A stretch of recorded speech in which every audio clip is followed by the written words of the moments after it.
We want to share with you our ideas about the next One Earth pattern, and that involves the natural water system. And what we're talking about here is that when the rain falls on this site, what is our stewardship for that water?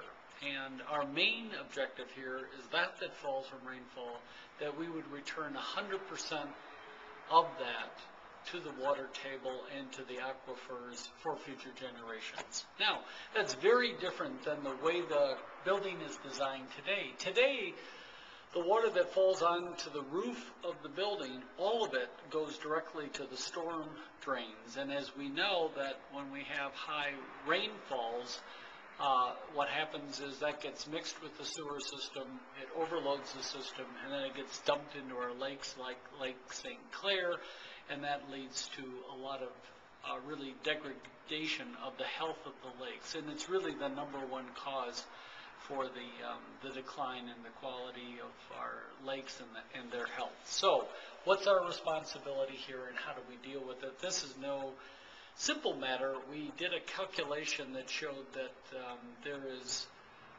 7,000 gallons of water fall onto the roof of this building in a 1-inch rainfall. Now, typically in Michigan, in a month in the summer, we get about 3.5 inches of rain in any month. So what we want to show you about is how we are trying to deal with the rain that falls here. And I'm going to use this chart, which is available on the same page that you're watching this video on. And so here is 2nd Avenue. Here's the front of the building. This is the historic section, and then this is the addition section here. Here is the current parking area, the front of the building that runs along the sidewalk. Here's the alley to our south, and the backyard to the east. On the north side here of the building, we have no property, and the building goes right to it. So the first thing we need to understand is what happens with the rain that falls here. So that falls on the site today really runs off to the street on 2nd Avenue into the storm drains, and the alley to the storm drains, and in the back there's a little bit of it absorbs into the ground here. Everything on the building essentially goes through some pipes, drain pipes, that then go tie into the storm sewer that's running down the alley. What we envision in the future is this, is that the water would run off. Let's just take the historic section here to the south. The water here would run off and get diverted to it would be like a rain barrel gutter system. These are rain barrels in orange. Here's a gutter system in blue that would carry the water. This is where our rain gardens and roof gardens are going to be, and would be stored here and then carried to over here to a downspout that would carry it down to a drainage field that would be under the parking area and under the front area. And more of this is on the website. So this whole front and this would all drain this way and go down a downspout and into this drainage area.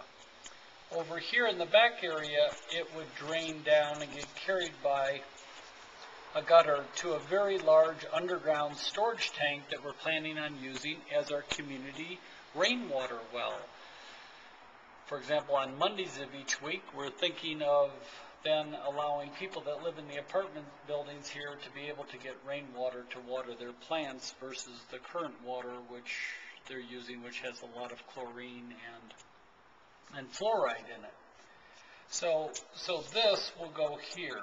This water on the north side will all flow this way and then down to, again, another downspout that would go into about a 500-gallon storage tank here.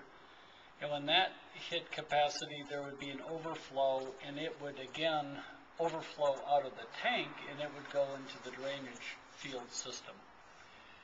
On this side, again, there would be the addition that would flow forward, downspout into the drainage field system.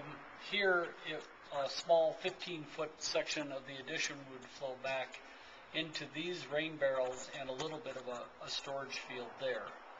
So then wherever we have storage and a downspout, we would also have an overflow system that would allow it to overflow and go into the storm systems. We did our calculations for this, and it shows that only once every 15 years would we put any portion of our water into the storm sewer system. So that is a huge difference than 100%, which is going in there today.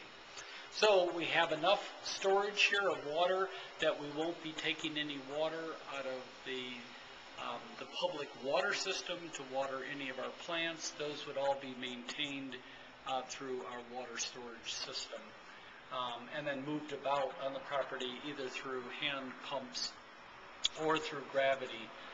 We would get enough pressure out of it through that system. So if you're interested in a lot more about this, then please read this page on the natural water system and how we're working with the rainwater drainage and harvesting.